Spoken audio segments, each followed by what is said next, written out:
Class अभी तक हमने डायमेंशन निकालना पढ़ा था। अब है यूजेस ऑफ डायमेंशनल इक्वेशन। ठीक है, तो इसका पहला यूज़ है, डायमेंशंस का पहला यूज़ है, 3 यूज़ होते हैं डायमेंशन के। ये फर्स्ट यूज़ है। फर्स्ट यूज़ है to convert units of one system into the units of other system. मतलब एक सिस्टम की यूनिट को अदर सिस्टम की यूनिट में चेंज करना, जैसे MKS को CGS में चेंज करना। ठीक है, इस तरह से। तो हमने एक क्वेश्चन यहाँ पर लिया है, कन्वर्ट 1 न्यूटन इनटू डाइन।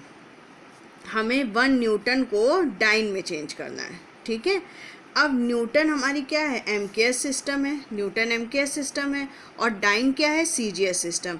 तो हम यहाँ पर MKS सिस्टम को किस में चेंज कर रहे हैं, MKS को चेंज कर रहे हैं हम CGS में। ओके, अब इसको चेंज करने का तरीका क्या है, सबसे पहले हम मान लेते हैं 1 newton, suppose that 1 newton equal to n dyne. Okay, ये हमने सपोज कर लिया। ठीक है, तो 1 newton equal to n dyne. अब 1 न्यूटन किसकी यूनिट होती है, फोर्स की। ठीक है, तो फोर्स की डायमेंशन क्या हो जाएगी, MLT - 2। अब ये फर्स्ट सिस्टम में है तो हम यहाँ M1 L1 T1 लगा देंगे, इक्वल टू n। डाइन भी किसकी यूनिट होती है, फोर्स की। तो फोर्स यहाँ पर क्या डायमेंशन हो जाएगी, M2 L2 T - 2। L1 L2 हमने इसलिए लगाए क्योंकि ये हमारा फर्स्ट सिस्टम है और ये हमारा सेकंड सिस्टम है। एक सिस्टम से दूसरे सिस्टम में हम इंटरचेंज कर रहे हैं वैल्यू को। अब देखो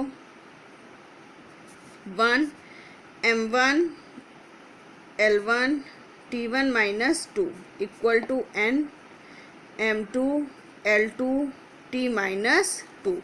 तो हमें वैल्यू किसकी चाहिए, n की चाहिए। ठीक है, डाइन की। n इक्वल टू कितना हो जाएगा, M1 अपॉन M2। ओके, देख सकते हैं L1 अपॉन L2, और यहाँ पर T1 अपॉन T2 की पावर -2। ओके, अब हमें चेंज करना है CGS सिस्टम में। तो जितने भी MKS सिस्टम हैं उन सबको हम CGS में चेंज कर देते हैं। जैसे कि यहाँ M1 क्या है, MKS सिस्टम, और M की MKS सिस्टम में यूनिट होती है किलोग्राम। ठीक है, तो हम यहाँ लिखेंगे किलोग्राम। और M2 में क्या होगी, ग्राम, CGS सिस्टम में। ठीक, L1 किस में है, MKS में है, तो यहाँ हो जाएगी मीटर, और L2 CGS सिस्टम में है, यहाँ हो जाएगी सेंटीमीटर। T1 सेकेंड, और ये भी क्या होगी, सेकेंड। दोनों में क्या होती है, सेकेंड होती है।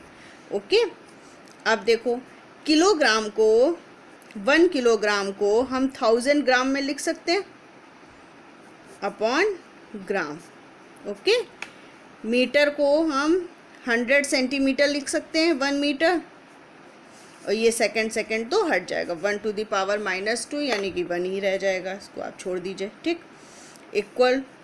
अब ये ग्राम कैंसिल, लेकिन कैंसिल करते हुए हम नहीं दिखाएंगे यहाँ पे। ठीक है, बस सपोज कर लेंगे ग्राम कैंसिल, क्या बचा, 1000 इंटू 100।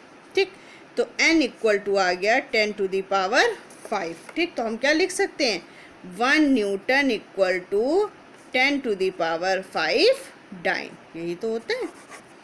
ओके।